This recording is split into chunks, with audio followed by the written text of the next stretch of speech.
Olá, meus amigos, sejam bem-vindos para mais um estudo da Bíblia. Estamos utilizando o nosso guia Isaías, Consolo para o Povo de Deus, e hoje iremos abordar o estudo de número 3, Quando Nosso Mundo Desmorona.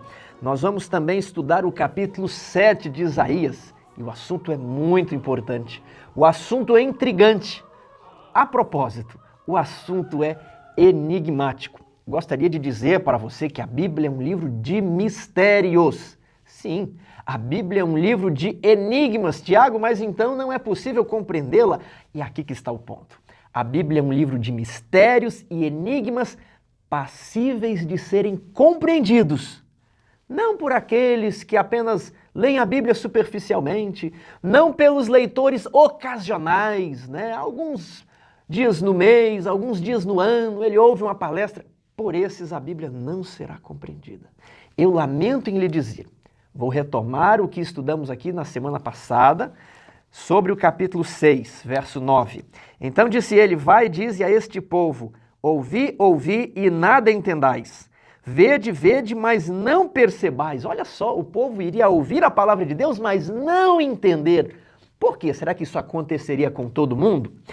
Torna insensível o coração deste povo, endurece-lhe os ouvidos e fecha-lhes os olhos, para que não venha ele a ver com os olhos, a ouvir com os ouvidos e a entender com o coração, e se converta e seja salvo. Nós vimos que esse texto é a mensagem daquela visão. E isso foi repetido nos 4 evangelhos, no livro de Atos e no livro de Romanos. Então essa mensagem, ela tem um significado muito grande para mim e para você. A Bíblia não foi feita para curiosos. É claro que eu sou curioso, mas eu digo aqueles curiosos que só tem aquela vontade de dar uma olhadinha e já tá bom. Não, eu só queria saber como é que era mesmo. Ele não tem muito interesse em se aprofundar. Ele é um leitor superficial, ocasional. Na primeira dificuldade, ele é capaz de dizer que a Bíblia é um livro contraditório, que não é passiva de ser compreendida, que é um conjunto de mitos, lendas, histórias sem sabedoria. Ele prefere os filósofos, aqueles que falam de maneira mais rebuscada.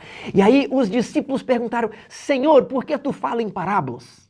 Para que nós não fisguemos os peixes errado, Pedro. Jesus estava ensinando eles a serem pescadores de homens. E Jesus não queria que os peixes errados caíssem na rede do evangelho, porque a rede puxa peixes bons e maus, Mas ele não quer que os peixes errados se convertam e sejam salvos. Que linguagem estranha isso aqui. Você se lembra quando Paulo, lá no último capítulo de Atos, estudamos isso aqui, mas isso aqui é importante e vai ser útil para o estudo de hoje. Ele prega sobre as profecias messiânicas e alguns judeus acreditam, os outros permanecem incrédulos. E aí Paulo falou, bem profetizou Isaías a vosso respeito. E aí cita este texto. Ora, não era para todos os judeus, mas é para aqueles que, quando ouvem a palavra de Deus, o coração endurece. A Bíblia, a palavra de Deus é como o sol. Quando o sol incide sobre a manteiga, ela amolece. Quando incide sobre o barro, ele endurece. Então o problema é você. Que tipo de leitor da Bíblia, que tipo de estudante você é? A Bíblia está cheia de parábolas, de enigmas. Sim, e é preciso esforço da sua parte para compreendê-los. Quando você compra um quebra-cabeça de 20 peças, o seu filho novo ele vai conseguindo com uma certa dificuldade montar. Quando a criança vai crescendo, ela vai exigindo que você compre quebra-cabeças com mais peças. A Bíblia é um quebra-cabeça de muitas peças, muitas peças.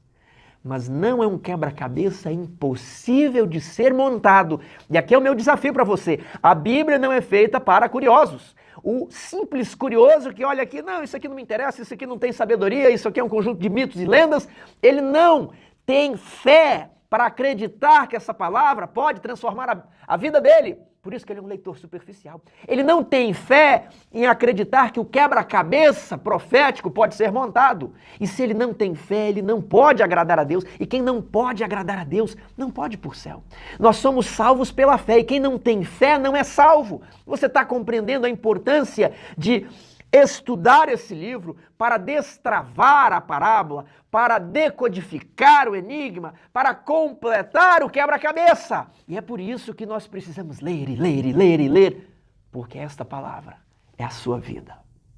para decodificarmos, entendermos isso aqui e conseguirmos a vida eterna, depende que busquemos esta palavra todos os dias, de manhã e de noite. Depende de você, pai, que passe isso para o seu filho ao deitar, ao acordar, ao caminhar, ao assentar-se. Todos os momentos. A nossa vida depende deste livro, em o compreendermos, em nos aprofundarmos. E este livro é um quebra-cabeça para todos os níveis. Se você está começando, ele vai trazer certa dificuldade. Se você está mais adiantado, existem peças mais intrincadas para montar. E Isaías 7 é uma dessas peças. É por isso que eu fiz tudo isso daqui, porque você precisa se envolver com isso aqui, compreender o enigma e tentar destravar o quebra-cabeça que vai no capítulo 7, 8, 9, 10, 11 e 12. É interessantíssimo. Eu citei um texto do Espírito de Profecia aqui outros dias que dizia assim: se os jovens lessem a Bíblia, ela seria o livro mais interessante que eles já leram. Porque eles se sentiriam, não Indiana Jones do cinema, mas Indiana Jones espirituais, em busca de conhecer os mistérios da palavra de Deus, em busca de destravar, de decodificar os enigmas, em busca da vida eterna. E essa é a maior busca de todas. Esse é um trabalho prazeroso, é por isso que eu me empolgo tanto, porque isso aqui é muito gratificante. Então, sabendo disso, eu quero dizer, alguns serão como barro. A palavra vai endurecer o seu coração. Que não aconteça com ninguém que esteja vendo esse vídeo. Mas se o seu coração for sensível, eu convido você para nós tentarmos destravar os enigmas que estudaremos pelas próximas 3 lições. Eu convido você a se inscrever no canal, é claro, ativar as notificações para que você não perca esta série. Mas eu convido você a ficar até o final. Eu quero fazer um apelo com você, eu quero trazer um fechamento todo diferente, especial aqui. Algo muito bonito. Este capítulo é muito bonito. E, sem alongar, vamos entrar aqui na leitura do nosso capítulo de Isaías, capítulo 7, verso 1. Sucedeu que nos dias de Acás, filho de Jotão, filho de Uzias, rei de Judá, que Rezim, rei da Síria, e Peca, filho de Remalias, rei de Israel, subiram a Jerusalém para pelejarem contra ela, porém não prevaleceram contra ela. Tiago, eu não entendi aqui, são muitos detalhes, são muitos reis. É por isso que nós preparamos uns slides, o nosso suplemento histórico. Vamos dar uma olhada, vamos refrescar a nossa memória? Eu vou falar devagar, não vou me preocupar tanto com o tempo. É possível que nos alonguemos um pouco, mas há um índice aqui para que você estude a palavra. Meu objetivo não é simplesmente distrair você. Nós não estamos produzindo aqui vídeos de entretenimento da escola sabatina, não. É de estudo da Bíblia. Então vamos lá. As nossas noções cronológicas que tivemos na lição 1, vimos que o reino de Israel se dividiu em 2, norte e sul. Aí estão os reinos do norte e abaixo os reinos do sul. O reino do norte teve um fim em 723. O reino do sul foi para o cativeiro, mas ele persistiu depois. Ele continua. E aqui é o período no qual Isaías exerceu o seu ministério, no período desses reis. Agora eu quero olhar este período com mais detalhes. Vamos dar um zoom nisso daqui e observar atentamente. Nós temos o reino do norte acima, e o reino do norte é conhecido às vezes por Israel e às vezes por Efraim, como será o caso em Isaías 7. O reino do sul geralmente é conhecido como Judá.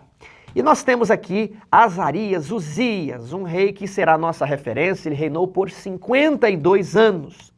No ano 39 de Uzias, era o ano 752 a.C., lá no reino do norte, Manaém, ele reinou por 10 anos. E outro rei também começou a reinar na mesma época, que foi Peca, reinou por 20 anos. Tiago, eu não entendi isso aqui, como é que é? 2 reis reinando ao mesmo tempo? Sim, eles estavam disputando o trono. Um estava numa cidade, outro em outra, e eles disputavam ali o reino do norte, o reino de Israel.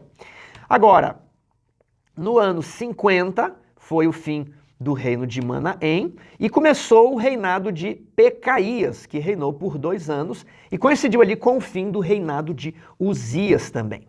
Isso foi no ano 740, o ano da morte do rei Uzias. Você se lembra que vimos isso aqui no capítulo 6, no ano da morte do rei Uzias. Eu vi o Senhor assentado sobre um alto e sublime trono. Então foi aqui o chamado de Isaías, ano 740, ano 52 de Uzias, ano da morte do rei Uzias. Agora, no ano 2 de Peca, Jotão começa a reinar. Tiago, mas ele está reinando junto com o pai? Ele reinou ali uns 16 anos, não foi? e boa parte disso junto com o pai. Por que, Tiago? Porque Uzias ficou leproso, vocês se lembram? Ele tentou oferecer incenso, ficou leproso, e ele teve que morar fora do palácio. E agora Jotão, seu filho, que era o príncipe regente, representava o reino até a morte de Uzias, quando ele assumiu o trono sozinho. Então, Jotão ficava lá no palácio. Temos que lembrar que Uzias foi um bom rei. Ele fez o que era reto perante o Senhor. Ele tinha um formidável exército, teve muitas conquistas. E a Assíria registra que ele era um grande líder da coalizão anti-assíria, ali na região Sírio-Palestina. Jotão também foi um bom rei. Jotão também era um rei contrário à política assíria na região, assim como os demais países. Jotão ficou velho e esse período em pontinhos representa a corregência entre Jotão e Acás. Ali no ano 17 de Peca, que é o ano 735 a.C., Acás começa a reinar como príncipe regente, uma corregência entre Jotão e o seu filho Acás. Isso durou até 732, quando Jotão morreu e Acás reinou só. O total do reinado de Acás, contando com a corregência, foi de 16 anos. E esse período aqui é importante, vamos retornar já já. Agora, Oséias, ele começa a reinar ali depois da morte de Peca e ele reina por 9 anos. O início do reinado dele coincide praticamente com o início do reinado de Acás, só que ele reinou menos tempo, 9 anos, e em 723 a.C., houve a invasão da Assíria, houve a queda de Samaria. Então, ali o reino do norte teve o seu fim. Samaria ficou sitiada uns 2 ou 3 anos, as pessoas passaram um aperto terrível, mas a Assíria veio, invadiu a cidade, deportou os israelitas que ali moravam e trouxe pessoas de outros lugares para morarem em Samaria, o que deu origem a um povo que se misturou com os israelitas, né, chamado os samaritanos. Agora, vamos olhar aqui que Ezequias, filho de Acás, reinou em seu lugar, né, por muitos anos, e que no ano 14 do seu reinado, o que aconteceu? Invasão da Assíria. Era o ano 701, quando Senaqueribe e ali o seu oficial Rabsaque cercaram Jerusalém. E essa história nós estudaremos em Isaías 36 a 39. É uma história fabulosa, é uma história incrível. Então você vê que a Síria ataca primeiramente o reino do norte e depois ataca o reino do sul. O que aconteceu? Fique aqui conosco que depois eu conto. Agora, veja só. Qual é o período importante aqui, Tiago? Dos anos 735 a 732, esse período da corregência, né, ali entre Jotão e Acás, é o período do capítulo 7 aqui de Isaías. Veja só, Peca, ele havia consolidado o reino do norte, ele era rei sozinho. E lá na Síria, que eu gostaria de chamar de Arã, reino de Arã, porque lembra daquela cidade lá de Arã, onde moravam os parentes de Abraão? Arã, né? Os arameus, que falavam aramaico, ok? Vamos pensar em Arã, para a gente não ficar confundindo com Síria, Assíria. Assíria, aí você não sabe se eu falei Assíria ou Assíria, fica tudo confuso. Então vamos chamar de reino de Arã. Quem era o rei de Arã? Rezim. E aí você tem Rezim e Peca, né? Rei de Arã e rei de Efraim. Então esse é o período onde Isaías começou seu ministério e logo houve essa crise no reinado de Acás. Então aqui estão os países da região. Vamos limpar aqui, deixar um pouco mais clean para percebermos os personagens da nossa história. Uzias foi um bom rei, foi um rei anti-assíria. Depois nós temos Jotão, que também foi um rei contrário à política assíria na região. E Uzias, e possivelmente Jotão, eles eram os líderes da colisão desses países que estavam ali no corredor sírio-palestino e que resistiam à influência da Assíria na região.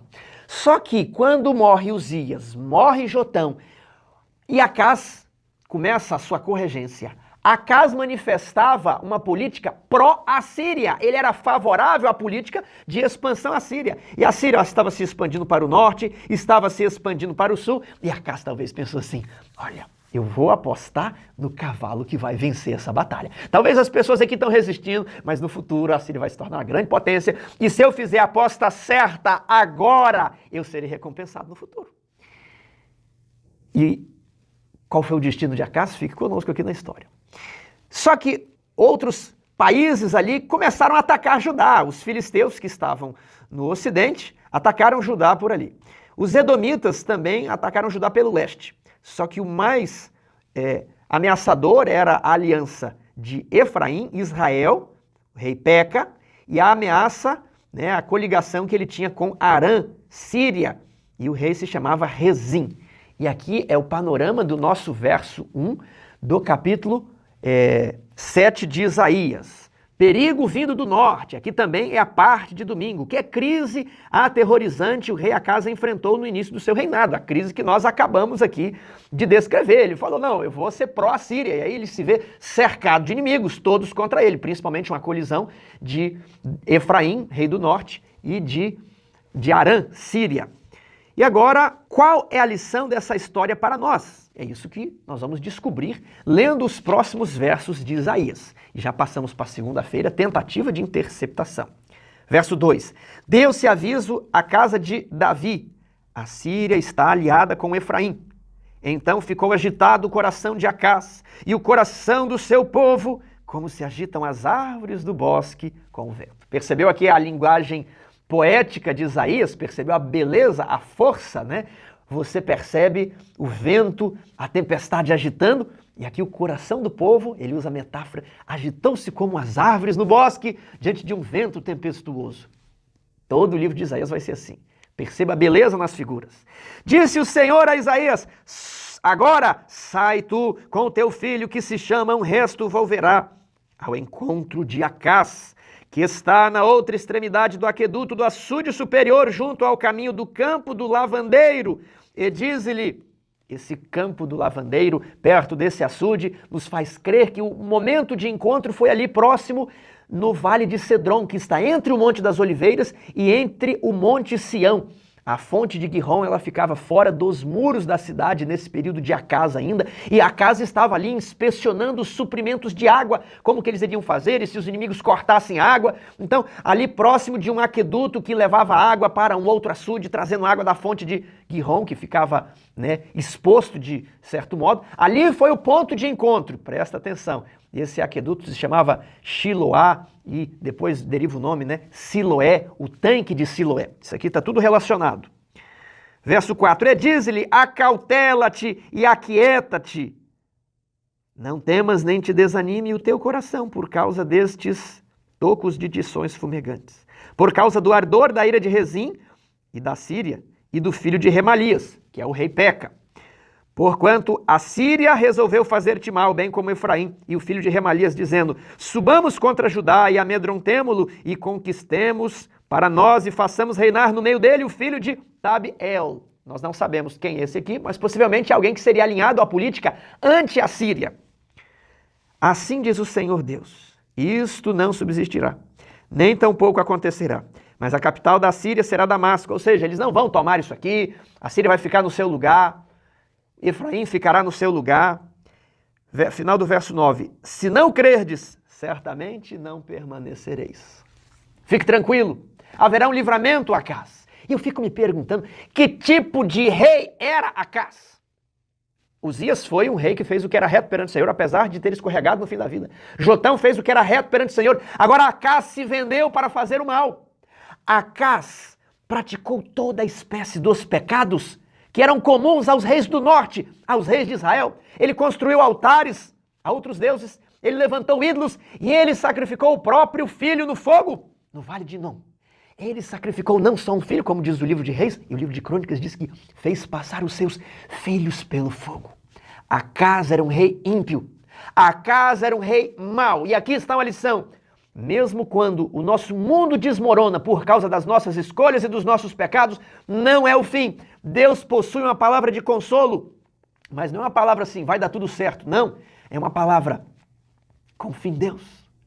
Eu vou estender a mão. Se você acreditar, eu vou te puxar desse poço de amargura, Acaz. Seu mundo está desmoronando por causa das suas escolhas erradas, as suas escolhas absurdas, mas eu vou te salvar. Mas você precisa acreditar. É quando Pedro está caminhando sobre as águas, ele se afunda e Jesus enfia o braço na água e fala, Pedro, segura firme a minha mão. Acaz, acredite. E agora nós estamos entrando no núcleo aqui do capítulo, né? Vamos entrar na parte de terça-feira, vamos ler o verso 10. E continuou o Senhor a falar com Acaz, dizendo: pede ao Senhor teu Deus um sinal, quer seja embaixo nas profundezas, ou em cima nas alturas. Acaz, Deus está disposto a te salvar. Pede a Deus qualquer coisa. Não fique procurando agradar esses deuses estrangeiros, pedindo essas coisas aos deuses de pedra, aos deuses de barro, aos deuses de madeira. Pede a Deus, Acaz. Qualquer coisa, qualquer sinal. Você pode pedir para o sol se escurecer. Você pode pedir para o mar se abrir. Você pode pedir para brotar água do chão. Você pode pedir para essa montanha se mover de lugar. Peça qualquer coisa, Acaz. Qualquer coisa.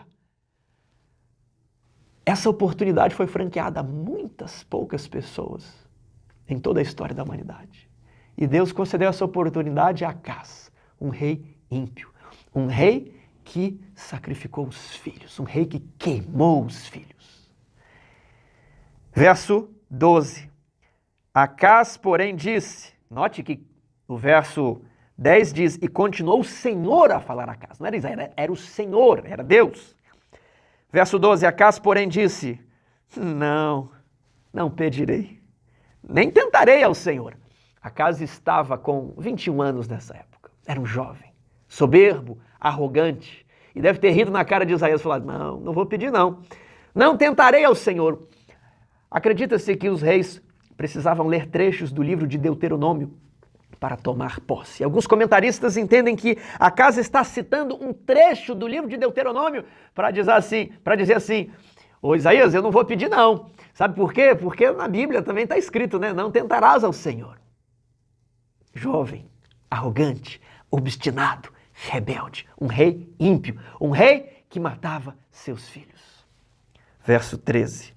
Então disse o profeta, ouvi agora, ó casa de Davi, que havia ali outras pessoas, talvez Jotão estivesse vivo, muito fraco, Ezequias possivelmente estava com uns 9 anos de idade, Ezequias já era nascido, e ele se dirige à casa de Davi como um todo, ouvi agora, ó casa de Davi, acaso não vos basta fatigardes os homens, mas ainda fatigais também ao meu Deus, não é mais ao seu Deus, Acaz, você rejeitou, antes era o seu Deus, mas você demonstrou que ele não é o seu Deus, é o meu Deus, e você está fazendo Deus ficar com tédio.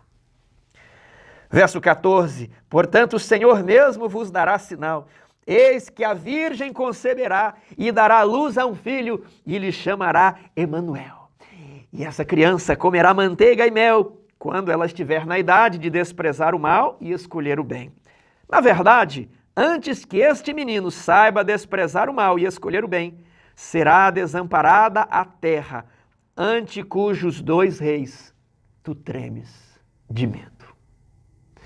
É muito significativo que, como Acaz não escolheu nenhum sinal, Deus mesmo escolhe um sinal, e o sinal é uma criança. Você é um pai que mata a criança. Você é um pai que queima os seus próprios filhos, e o sinal que eu vou te dar é uma criança, um filho. Isso aqui é muito significativo. Isso aqui é interessante. E aqui nós vamos entrar na parte de quarta-feira, o sinal de um filho. Aqui nós temos uma teologia muito grande, muito profunda. Nós temos muitas peças. Agora que começa a dificuldade de encaixar as peças, eu sugiro que você leia aqui os próximos capítulos várias vezes. Eu já li isso aqui várias vezes, desde antes da lição de Isaías, para me preparar, para conseguir absorver isso daqui, para conseguir ser didático, para conseguir ensinar. Então lê Isaías 7, 8, 9, 10, 11, talvez até o 12 ali, mas até o 7, 8 e 9, eles são muito importantes. É um bloco, nós vamos estudar um a cada semana, mas não dá para dividir. É um bloco, há ligações, você vai pegar as expressões e tentar montar o quebra-cabeça. Manteiga e mel. E aqui embaixo tem manteiga e mel. Aqui nascerá um filho. Aí se você olhar aqui em Isaías 8, verso 3, diz assim, fui ter com a profetisa. Aí você, quem é a profetisa? Ela concebeu e deu à luz um filho. Ué, quem é essa profetisa? Será que a mulher de Isaías também era profeta? E ela concebeu, então será que essa é a criança que foi prometida a Acaz? Então há várias né, referências. Isso aqui é um quebra-cabeça delicioso de se montar, mas tem que gastar um tempo. Tem que olhar lá o livro de Reis, tem que olhar o livro de Crônicas, tem que olhar o livro de Miqueias, tem que, né, cruzar as várias partes da Bíblia. Aqui fica interessante, jovens. A Bíblia seria o livro mais interessante que a juventude já leu, se eles dessem mais atenção a esse livro. Então, vamos aqui pensar nessa profecia que é repetida por Mateus, lá em Mateus 1:23. E a Virgem conceberá. Vamos ver o que está envolvido aqui, as dificuldades para montar esse quebra-cabeça. Eu tenho aqui a profecia e a Virgem conceberá Emanuel. Eis que a Alma conceberá. Isaías 7,14, que foi escrito em hebraico, utiliza a palavra Alma. Alma, eis que a Alma conceberá. E o que é Alma, Tiago? Alma é moça em idade de se casar, mulher jovem até nascer o primeiro filho. Então, apesar de ser uma donzela, uma mulher jovem, não significa necessariamente que seja virgem. Tudo bem? Então, Isaías não utilizou a palavra virgem comumente utilizada no hebraico para virgem. Ele utilizou eis que a Alma conceberá. Agora, a Septuaginta, que é uma tradução do Antigo Testamento para o grego, está assim: eis que a Parthenos conceberá.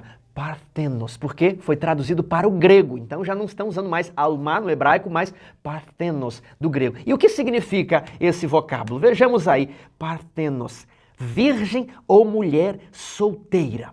E agora, Mateus, que estava escrevendo o seu evangelho em grego para pessoas de fala grega, ele não utiliza os originais em hebraico. Ele já utiliza a tradução grega da Septuaginta. Igual hoje nós utilizamos a tradução em português e não utilizamos os caracteres em hebraico, porque as pessoas, e talvez nem mesmo nós saibamos ler hebraico. Mateus utilizou a tradução da Septuaginta em grego. E aí ficou assim: eis que a Parthenos conceberá. Mateus 1:23. O Novo Testamento foi escrito em grego. E o que é Parthenos? Virgem ou mulher solteira. E é traduzido hoje, eis que a virgem conceberá. Mas qual que é o problema aí? Isaías não necessariamente quis dizer virgem, porque ele escreveu Alma. Tiago, para ser virgem tinha que ser o quê? Virgem está mais ligada a Parthenos, que em hebraico seria, veja aí, Betulá, virgem ou garota madura a quem nenhum homem conheceu. Então, Betulá se encaixa muito bem para o perfil de Maria, uma virgem, Parthenos. Agora, o sentido de Alma, ele permite uma pessoa que já foi casada, mas que ainda não tem filho, ou uma jovem na idade de se casar, que pode ser virgem ou não. E aqui vamos imaginar agora o diálogo entre um judeu e um cristão sobre este assunto. Veja aí. Havia profecia de nascimento virginal? Pergunta o judeu nesse diálogo hipotético. O cristão responde: sim, havia. Então, a criança como sinal para Acás nasceu de uma mãe virgem? E o cristão responde: não, a criança que nasceu nos dias de Acás não nasceu de mãe virgem. Então, ela não cumpriu a profecia, não é mesmo? E aí o cristão vai responder: negativo, a criança nos dias de Acás cumpriu a profecia. Mas a profecia não exigia nascimento virginal? Olha, bem, é que Isaías não fala de virgem, Betulá. Isaías fala de moça, donzela. Então, a criança que nasceu nos dias de Acás cumpriu a profecia. E aí a pessoa vai perguntar do texto de Mateus. E de onde foi que Mateus concluiu que o nascimento virginal é um sinal para identificar o Messias? Lembre-se que o cristianismo está assentado de que o Messias nasceria de uma virgem. E de onde que vem essa ideia? De uma profecia lá atrás. Quem fez a profecia? Isaías. Agora, olhando, parece que não existe a profecia de virgem, mas nós não sempre falamos que Maria era virgem e esse sinal identificava a natureza divina de Jesus, né, humana e divina? Bem, Mateus, diria o cristão, né, se baseou em uma tradução grega do Antigo Testamento que não traduziu corretamente o termo alma, moça, mas que utilizou a palavra parthenos, virgem, e por isso Mateus acabou concluindo que o nascimento virginal cumpria a profecia. E aí o judeu pergunta: então não existe profecia de nascimento virginal? E o cristão, apertado, né, não sei. E esse diálogo hipotético pode muito bem ter sido vivido muitas vezes ao longo desses 2000 anos entre cristãos e judeus. O que eu quero que você compreenda é que esse é um ponto difícil. Talvez esteja na lista de um dos pontos mais difíceis do cristianismo, das profecias sobre Jesus. Como dizer que Jesus nasceu de uma virgem, que esse era um sinal identificador, sendo que aparentemente não existe a profecia de uma virgem. Várias soluções foram propostas, e eu vou listar algumas delas aqui. Vamos ver? A profecia era de duplo comprimento, e isso aqui é justamente a proposta do comentário bíblico adventista, não é a proposta da lição. Eu tenho uma dificuldade muito grande em acreditar em profecias de duplo comprimento. Por quê? Pense bem, houve duas mulheres virgens que deram à luz a um filho? Aí a pessoa vai falar, não, só houve uma, Maria. Mas teve uma outra que deu à luz a um filho. Então não foi duplo comprimento, porque o comprimento virginal só teve uma. Você percebe a dificuldade? Uma dificuldade terrível. Se você diz que é um duplo comprimento, aí tem que outra ter um nascimento virginal, aqui também nos dias de Acás. Outro problema com a profecia de duplo comprimento. Esse é o princípio, na verdade, é o princípio apotelesmático de Desmond Ford, que diz que, na verdade, o comprimento original era aquele lá dos dias do Antigo Testamento. Depois a gente encaixa uns comprimentos aí, mas não era a ideia pretendida pelo autor. A ideia pretendida pelo autor era só o filho de Acás. A ideia pretendida pelo autor lá de Daniel era a purificação só do templo ali em Jerusalém. Não tem esse negócio de purificação de templo no santuário celestial. Então, a profecia com duplo comprimento, ela é complicada por isso. Você tem que cumprir a mesma coisa duas vezes. Então, eu não acho essa solução satisfatória. Tudo bem? Eu quero mostrar aqui para vocês realmente a coisa como ela é. Eu não quero passar a impressão, olha, isso aqui você resolve assim, né? A gente faz uma gambiarra qualquer, a gente força um texto aqui, força um texto ali, e aí a gente coloca isso na cabeça dos outros. Não, a gente precisa ser transparente. Não podemos utilizar argumentos que não sejam inteiramente retos. Vamos para a segunda solução. A profecia se referia a uma criança nos dias de Acás, apenas. Então, era só uma criança para os dias de Acás. Jesus existe, Jesus nasceu, é profeta, mas é pela profecia do capítulo 9, não pela profecia do capítulo 7. Ali no capítulo 7 é a profecia para Acás. Aí você fica, né, com a dificuldade. Como explicar Mateus 1:23? Que Mateus 1:23 entende que é essa referência para Jesus. Então eu acho que essa solução também é complicada. Terceira solução. A profecia se referia ao nascimento de Jesus apenas.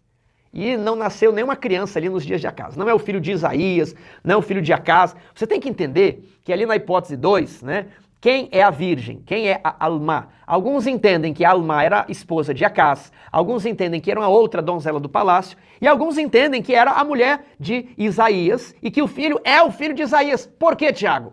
Olha que o quebra-cabeça é complicado. Veja aqui, Isaías 8, verso 3. Fui ter com a profetisa, ela concebeu e deu à luz a um filho.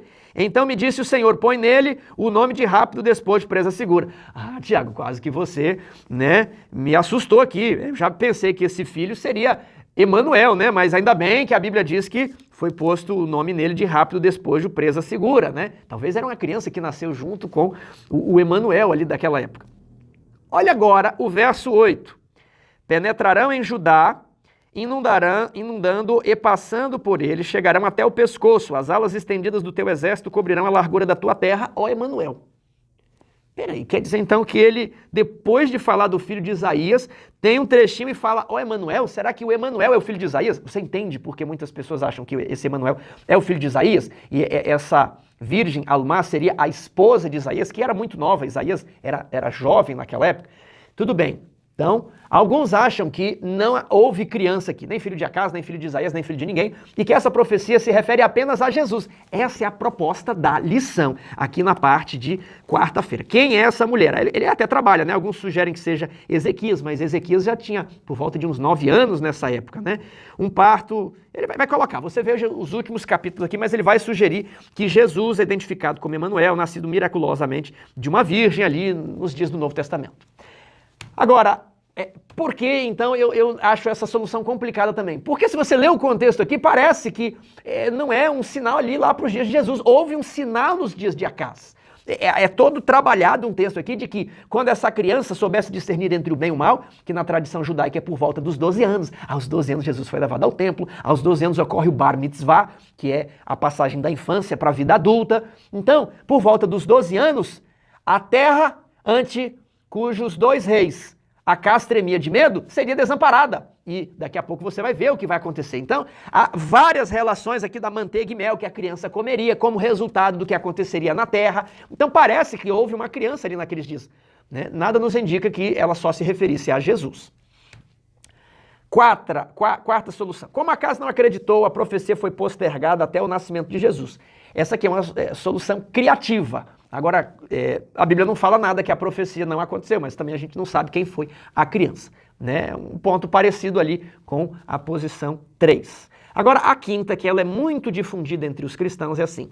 A profecia se refere tanto a uma criança nos dias de Acas, como ao nascimento de Jesus. Então, é uma combinação da posição número 2 e do tópico 3. Então, o Emanuel de Isaías 7 seria um tipo, vai trabalhar com tipologia do Emanuel do Novo Testamento. Então, realmente nasce alguém ali para Acas, significando liberdade, significando esperança. Nasceu uma criança ali, e essa criança, ela representa, ela é um tipo, ela seria um símbolo. Não mais a profecia, mas a criança seria um símbolo do que aconteceria por ocasião do nascimento de Cristo. Essa é uma postura um tanto quanto difundida.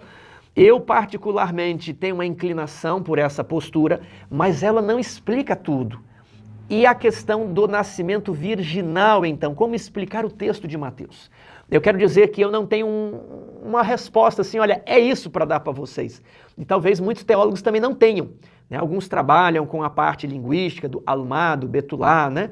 Mas o que eu quero dizer é que a resposta não é simples. Eu não quero passar algo que seja uma gambiarra, vamos dar uma forcinha aqui para a gente justificar esse texto para Jesus. Eu creio em Jesus, eu creio que Mateus utilizou aquilo. Mateus talvez está vendo algo que nós não estamos vendo. Mateus montou o quebra-cabeça que nós ainda estamos tentando montar. É isso aqui que eu quero mostrar para vocês. Por isso o estudo da Bíblia, por isso aquelas palavras ali no começo.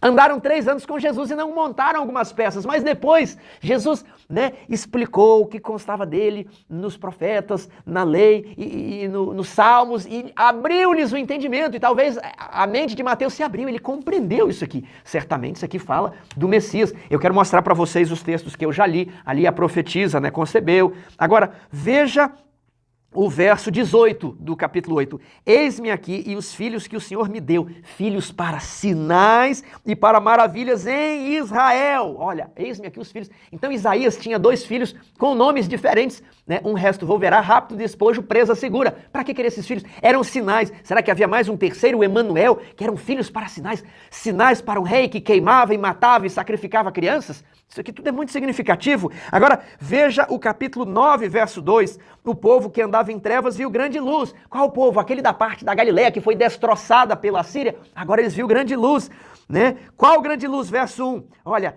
no caminho do mar, além do Jordão, Galileia dos gentios, onde Jesus começou o seu ministério. Então essa é uma profecia messiânica. Nós só não sabemos montar todas as peças. Isaías 9, 6. Porque o povo viu grande luz, porque o jugo, né, do verso 4, que pesava sobre eles, o jugo opressor foi destruído, porque o guerreiro, ele foi afastado. Por quê? Por quê? Verso 6, porque o menino nos nasceu, a profecia de um filho, o sinal, o menino nos nasceu, um filho se nos deu, o governo está sobre os seus ombros e o seu nome será maravilhoso, conselheiro, Deus forte, Pai da eternidade e príncipe da paz. Então aqui é um quebra-cabeça, é uma criança que nasce e nós precisamos estudar a Bíblia para que quando Jesus vier, não aconteça conosco o mesmo que aconteceu com a igreja judaica. Esperavam o Messias, mas foram confundidos. Esperavam o Messias de um jeito, ele veio de outro. E a igreja foi passada por alto. E a revelação veio para os magos do Oriente, que estavam estudando as profecias. A estrela, de onde vem aquela profecia? Estude. E os pastores de Belém. Que o mesmo não aconteça conosco. Agora, no capítulo 11, outra profecia messiânica, do tronco de Jessé sairá um rebento. Então quero firmar a sua fé. Isso aqui fala sobre Jesus. Nós precisamos agora entender, encaixar a peça, decifrar o enigma. Vamos agora saber o que foi que Acas fez depois de todo esse conselho de Deus, de toda essa oportunidade, e Deus mesmo daria um sinal, um filho, lá em Reis, capítulo 16, versos 7 e 8. Segundo Reis, 16, 7 e 8. Acas enviou mensageiros a Tiglat-Pileser, rei da Síria, dizendo: eu sou teu servo e teu filho, sobe e livra-me do poder do rei da Síria e do poder do rei de Israel que se levantou para mim. Eu não confio no Deus que prometeu dar um sinal no céu e na terra. Eu não confio nesse Deus. Eu não confio no seu profeta Isaías. Eu não confio na criança que nascerá. Eu não confio em nada. Ele envia um presente ali para Tiglat-Pileser, rei da Síria, e fala assim: eu sou o teu servo. Por isso Isaías fala: o meu Deus, porque não é mais o seu Deus, você é servo da Síria. Eu sou o teu servo. Sobe e livra-me do poder do rei da Síria. Verso 8. Tomou a casa, a prata e o ouro que se achavam na casa do Senhor, dinheiro santo, tesouro santo, e mandou de presente ao rei da Síria. Esse é Acaz, um rei incrédulo, um rei ímpio.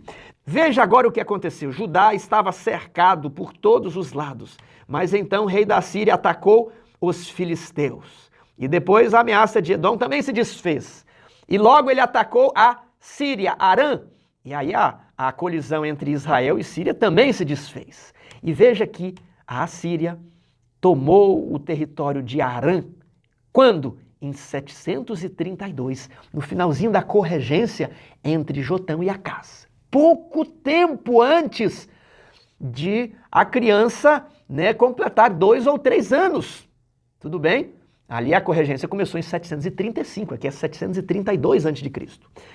Depois, a Síria também tomou o reino do norte, Israel, Samaria, em 723 a.C. Mais ou menos uns 12 anos após o encontro com Acaz. E talvez Acaz pensou: eu apostei no cavalo certo, eu sabia que eu sou um grande político e eu faço os cálculos políticos muito bem. E aí ele vai na Síria, ele vai até a Damasco, Arã, para se encontrar com Tiglat-Pileser. E lá ele vê que os deuses estão fazendo prosperar a Síria, e ele manda fazer um altar idêntico ao altar que ele viu e mandou colocar esse altar onde ficava o altar de Deus no templo, para que quando ele chegasse ele agora pudesse adorar esses reis. Acaz foi um homem ímpio. Ele tirou os tesouros do templo, ele quebrou os utensílios sagrados do templo, ele mandou fechar as portas do templo e instituiu o politeísmo, o culto pagão, em todos os altos, em todas as colinas do rei do sul, do reino de Judá. Mas veja o que estava dito para Acaz. Veja aqui Isaías 7, verso 14. E a virgem conceberá e dará luz a um filho, e lhe chamará Emanuel. E esse Emanuel comerá manteiga e mel quando souber desprezar o mal e escolher o bem. Na verdade, antes que este menino saiba desprezar o mal e escolher o bem, será desamparada a terra, ante cujos 2 reis tu tremes de medo. Mas o Senhor fará vir sobre ti, sobre o teu povo e sobre a casa de teu pai, por intermédio do rei da Assíria, que ele achou que era amiguinha dele, dias tais quais nunca vieram, desde o dia em que Efraim se separou de Judá. Porque há de acontecer que naquele dia assobiará o Senhor as moscas que há no extremo dos rios do Egito. Lembra lá da praga das moscas? Então essas moscas estão associadas ao Egito. Moscas não matam, mas incomodam, tudo bem? E o Senhor também assobiará as abelhas que andam na terra da Assíria. As abelhas incomodam bem mais do que as moscas, As suas ferroadas venenosas, elas provocam muita dor. Então, o Senhor faria com que Judá sofresse diante do Egito e da Síria. Elas virão e pousarão todas nos vales profundos, nas fendas das rochas, em todos os espinhos e em todos os pastios. Vão entrar nas suas terras, naquele dia rapar-te-á o Senhor com uma navalha alugada do outro lado do rio. Olha novamente a metáfora, navalha alugada do outro lado do rio, a saber, por meio do rei da Síria, que ficava depois do rio Eufrates. O Senhor vai rapar o quê? A cabeça e os cabelos das vergonhas, e tirará também a barba. Sabe quando você está com pouco dinheiro e você fala: a minha carteira está rapada, não tem nada? Ou rape a comida no canto da panela, é para tirar o último pouquinho de comida que tem. Deus iria enviar a Síria como uma navalha e raparia todos os pelos, que no Oriente já rapar a barba era sinal de humilhação terrível. E para piorar a humilhação, a Bíblia diz: rapará os pelos da tua virilha, os pelos das tuas vergonhas. Sabe quando a pessoa está em dificuldade e fala: eu estava tão endividado que eu tive que dar até as minhas roupas, eu tive que vender até as minhas roupas íntimas para pagar a minha dívida. Essa seria a situação que Judá encontraria. O mundo estaria desmoronando e ficaria pior por causa da incredulidade de Acaz. Essas seriam as consequências da atitude de Acaz de não aceitar o sinal de Deus e de confiar no rei da Síria. Eu sou o teu servo, e arrancou os tesouros do templo e os deu ao rei da Síria. Ele logo descobriria que a Síria não estava querendo fazer amizade com ele, mas se aproveitaria de toda e qualquer situação. 21. Naquele dia sucederá que um homem manterá apenas uma vaca nova e 2 ovelhas. E será tal a abundância de leite que elas lhe darão, que comerá manteiga e mel, comerá todo o restante no meio da terra. Algumas expressões falam coalhada, algumas traduções falam coalhada e mel, e esse mel aqui não é um mel de abelhas. Os comentaristas entendem que é o mel de tâmara, porque o mel de abelha era muito raro, difícil, as abelhas não eram tão bem domesticadas ainda, mas a tâmara é uma frutinha muito doce, muito comum na região, e esse mel é muito nutritivo e poderia ser facilmente transportado. Tiago, facilmente transportado, por quê? Porque os tempos seriam difíceis. Tempos onde as pessoas teriam apenas uma vaca e 2 ovelhas. E tinham que alimentar toda a família. Tudo bem? E será tal a abundância de leite que elas lhe darão, que comerá manteiga, ou coalhada, um laticínio, e mel, esse produto da tâmara, comerá todo o restante no meio da terra. Também naquele dia todo lugar em que houver 1000 vides do valor de 1000 ciclos de prata, será para espinheiros e abrolhos. Então aquelas plantações lindas, aqueles campos agrícolas que custam muito investimento, ainda mais para produzir árvores, frutas, eles seriam todos abandonados, mesmo aqueles onde houve muito investimento de 1000 ciclos de prata. Eles ficarão tão largados que o mato vai crescer, vai virar um monte de espinhos, de ervas daninhas. Ninguém vai cultivar mais. Por quê? Porque as pessoas desaparecerão da terra. Muitas propriedades ficarão vazias porque os donos serão mortos, porque a terra será saqueada. E eles vão voltar a um estágio de evolução na civilização. Da agricultura, vão voltar apenas para a pecuária. Apenas vacas e ovelhas que comem um capim aqui, um capim que nasce sozinho, um capim ali. Mas não haverá mão de obra para tocar a agricultura.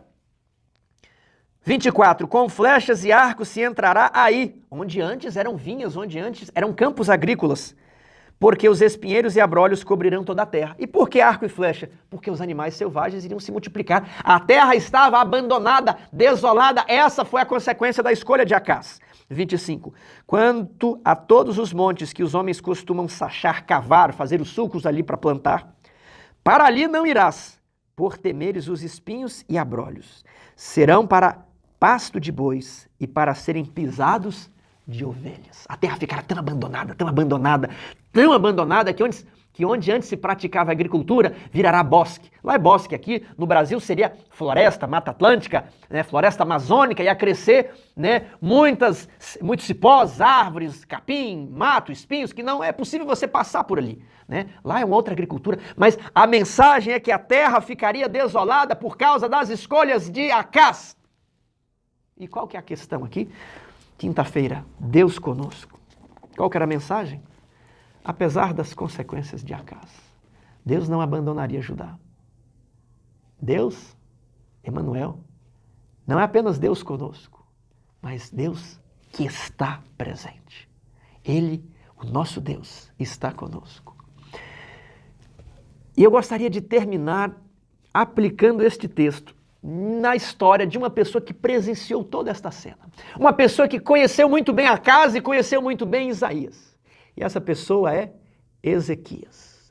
Ezequias viu a maldade do seu pai. Ezequias viu como o seu pai sacrificou os seus irmãos. Sim, Ezequias. Ezequias viu como o seu pai, ele desdenhou das águas de Siloé e preferiu as águas do rio Eufrates. E ali Ezequias, ele coloca as águas para dentro da cidade. Nós vamos estudar isso ainda. Nós vemos como Ezequias se prepara para esses dias que foram profetizados, como Ezequias fortifica as cidades, como Ezequias clama a Deus no momento de angústia e fala: Senhor, o sinal que o Senhor deu, Emanuel, eu venho cobrar essa promessa. Deus está conosco. O Senhor queria estar com meu pai, mas o meu pai sacrificou os meus irmãos, o meu pai preferiu os reis deste mundo, o meu pai preferiu adorar os ídolos de deuses que não são nada. mas eu escolho Emanuel. Eu escolho Deus conosco. E quando ele passou aperto por essa situação aqui, que nós vamos ver no capítulo 36 a 39, ele reclama a promessa, Deus conosco. Eu não quero ser como meu pai, eu quero confiar em Deus. E a primeira mensagem aqui, meu amigo, não importa se você cometeu muitos pecados, se você é como Acás, que até mesmo praticou o assassinato. Deus ainda estende os braços e as mãos para você. Ele convida você a se arrepender.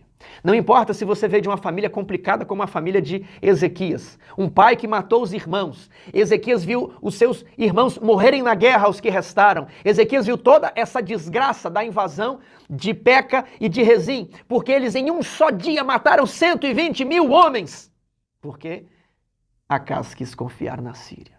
Eles levaram 200 mil pessoas cativas como escravas e Deus se interpôs para que a situação não se agravasse ainda mais, mas a terra ficou desolada e Ezequias cresceu nisso. Mas Ezequias escolheu bem. Ezequias escolheu confiar em Deus, confiar nas promessas ditas por meio de Isaías.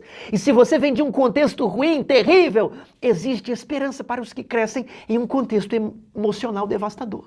E Ezequias é a sua esperança. Ezequias é o seu modelo de que é possível vencer. Quando Ezequias já estava com os dias avançados, ele ficou doente. Isaías falou, põe a tua casa em ordem. Você foi um bom rei, você cumpriu a sua missão e você vai morrer. Sabe o que Ezequias fez? Ezequias orou. Orou para quem? Para Emanuel. Deus conosco. Acompanhe aqui em 2 Reis, capítulo 20, verso 8. A Bíblia diz que Ezequias virou o rosto para a parede e orou ao Senhor, e o Senhor ouviu a voz de Ezequias, porque o Senhor é Deus conosco. E ele falou, Isaías, você está saindo do palácio? Volta. Volta para falar com Ezequias. Fala assim, Ezequias, você não vai morrer. Agora, o surpreendente e o bonito da história, e esse é o nosso fechamento, é o que Ezequias responde para Isaías. Talvez Ezequias falou, eu estava lá naquele dia, eu estava lá ao lado do meu pai, quando você... Isaías disse que Deus moveria o céu ou a terra para dar um sinal para Acás, mas meu pai foi incrédulo. Não houve um sinal no céu e na terra, mas eu, Isaías, eu quero o sinal, porque eu creio que Emanuel é Deus conosco. Eu faço questão, eu reivindico a promessa. E aqui no verso 8 diz assim, Ezequias disse a Isaías, qual será o sinal de que o Senhor me curará? E de que ao terceiro dia subirei à casa do Senhor, eu reivindico a promessa, Isaías. Eu quero o sinal que o meu pai desprezou, eu quero o sinal. Respondeu Isaías, ser-te-á isto da parte do Senhor como sinal, de que ele cumprirá a promessa que ele disse. Adiantar-se-á a sombra 10 graus ou retrocederá? Você quer que o sol vá para frente ou volte para trás? Então disse Ezequias, é fácil que a sombra adiante 10 graus. Tal, porém, não aconteça. Eu quero que o sol volte. Isaías, você me acompanhou desde criança, você sabe como tenho me dedicado a Deus, e eu creio que ele poderia ter feito algo na terra, nesse reino, se o meu pai tivesse acreditado. Então, para demonstrar que eu creio e que eu teria escolhido diferente, eu quero que a sombra retorne, eu quero que o sol volte. Veja o próximo verso. Então o profeta Isaías clamou ao Senhor, e fez retroceder 10 graus a sombra lançada pelo sol declinante no relógio de Acás. Acás havia morrido, o rei incrédulo. Mas o seu filho fez um pacto com Deus. E o relógio que Acás construiu foi testemunha de que naquele dia o sol poderia ter voltado. Querido amigo, será que essa incrível história não nos quer dizer que vale muito a pena confiar em Deus? Que mesmo em meio às dificuldades causadas por escolhas de pessoas que nos antecederam, como os nossos pais, ou mesmo um casamento desfeito, eu quero dizer que Deus é Emanuel. Ele está conosco, Ele está com você. Mesmo nos momentos mais negros, Ele está ao seu lado, convidando. Ao passares pelas águas, elas não te submergirão. Ao passares pelo fogo, não te queimará. Volte para mim. Ainda que os teus pecados sejam vermelhos como a escarlate, desfaço as tuas transgressões como a névoa. Volte para mim, porque eu te remi. Volte para Deus. Tome hoje a sua decisão. Que o Eterno o abençoe.